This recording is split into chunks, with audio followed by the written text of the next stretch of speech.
Hola, and welcome to another episode of One Line at a Time. In these videos, I take the Spanish translation of one line from a TV show or a movie, then dissect it and analyze it, pointing out everything that gets my attention. We're currently looking at lines from the first episode of the Netflix series The Good Place. You can find every previous episode of One Line at a Time at SpanishDude.com/lines. That link is also below this video or in the first comment. Let's recap quickly what we've already seen. This is Eleanor. She died and went to the good place. This is Michael. He's in charge of the good place. Right now, Michael is telling Eleanor all about her new life. First, he told Eleanor that in the good place, everybody has a soulmate. Then he told Eleanor everybody gets a house that perfectly matches their true essence, which is why Eleanor got such a small house while her neighbors got much bigger houses.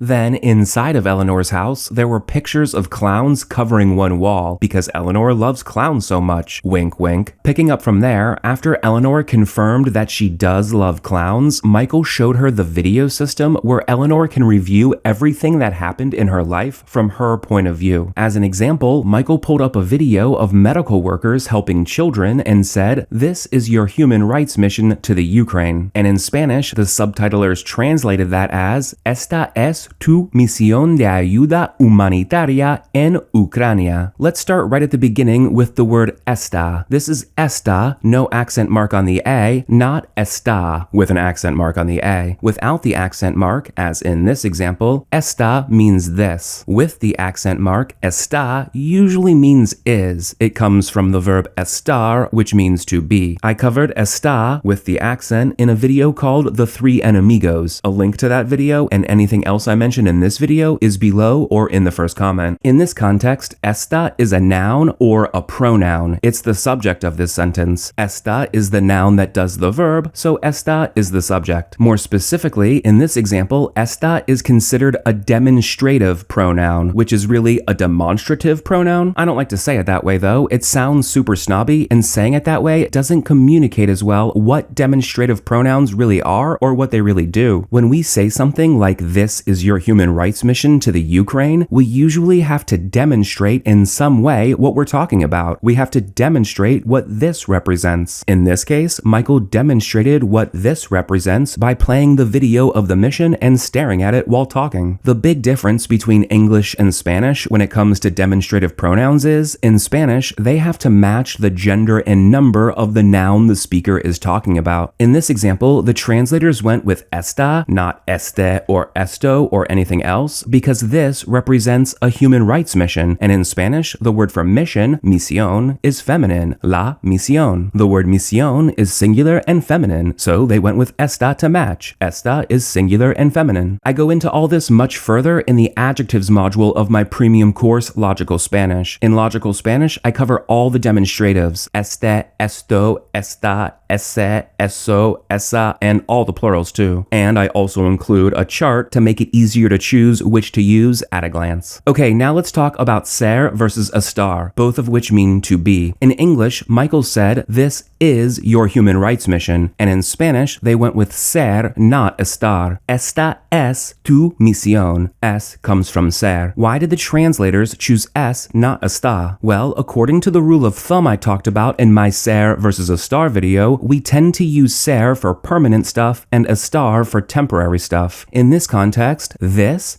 is and always will be Eleanor's human rights mission to the Ukraine. That's not a temporary is, like Eleanor is sad. That's a permanent is, like this is Eleanor's human rights mission, now and forever. There's no changing that. Even though most of the feedback I get on my ser versus estar video is positive, I do get a lot of hate mail and hate comments from teachers that really don't like my temporary versus permanent rule of thumb. They want me to say it exactly how they were taught to say it and how they say it themselves. We use ser to talk about the essence of something, and we use estar to talk about something's state of being, as if I didn't make my video knowing that's what they all say. I mean, their way of looking at ser versus estar certainly isn't wrong. I just personally didn't really get it as a student initially, or for a long time. And actually, I still find with the tricky examples, which this is not one of, when choosing between ser and estar, I still need to analyze the situation in the same way, regardless of how I look at it. But fine, the translators chose es here,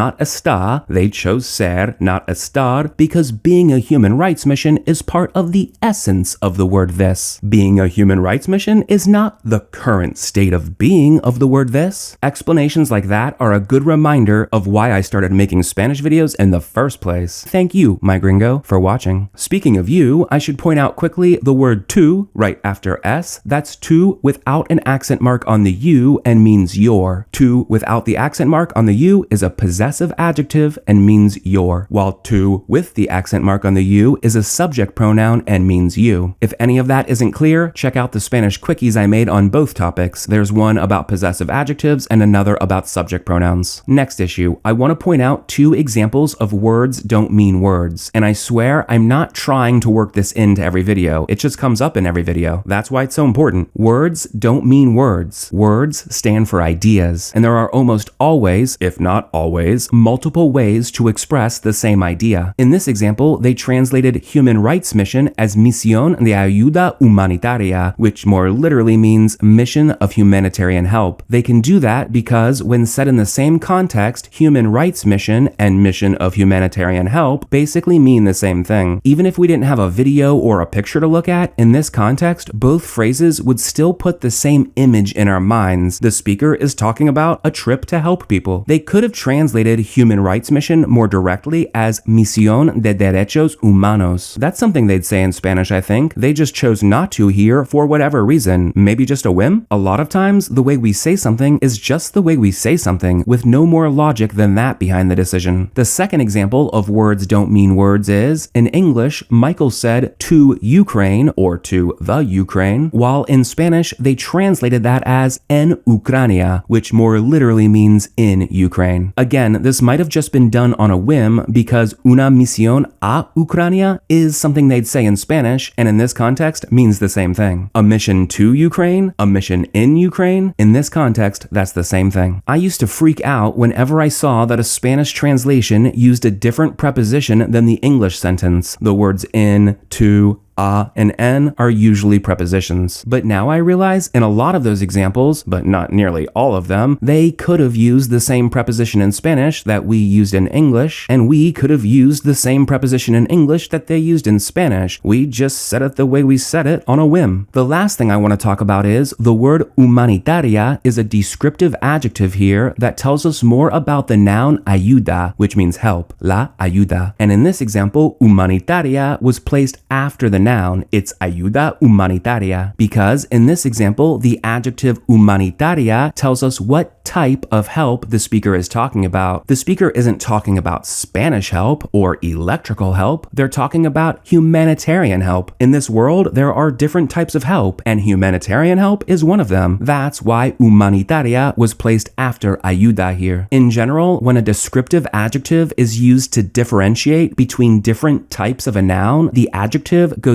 after the noun, like in this example. But when a descriptive adjective is used to state an opinion of a noun, emphasize some characteristic of a noun, or just add emotion to the story, the adjective goes before the noun, not like in this example. If you don't totally get that, I get that. It'll be easier to understand what I just said when you're looking at an example with the descriptive adjective before the noun. If you want to do that, check out One Line at a Time, episode 4. That episode features a line from The Good Place with a descriptive adjective before the noun and a full explanation as to why. And that is all I got for you today. Don't forget, there's a link below this video or in the first comment to all the videos I mentioned in this video, including to all previous episodes of One Line at a Time. And if you want to receive a notification every time I upload a new Spanish video, the only way to make sure that'll happen is to sign up at SpanishDude.com/updates. You can't rely on YouTube or Facebook to tell you when I post something. That's SpanishDude.com/updates. Until the next time, my name is Jordan, and that was One Line at a Time.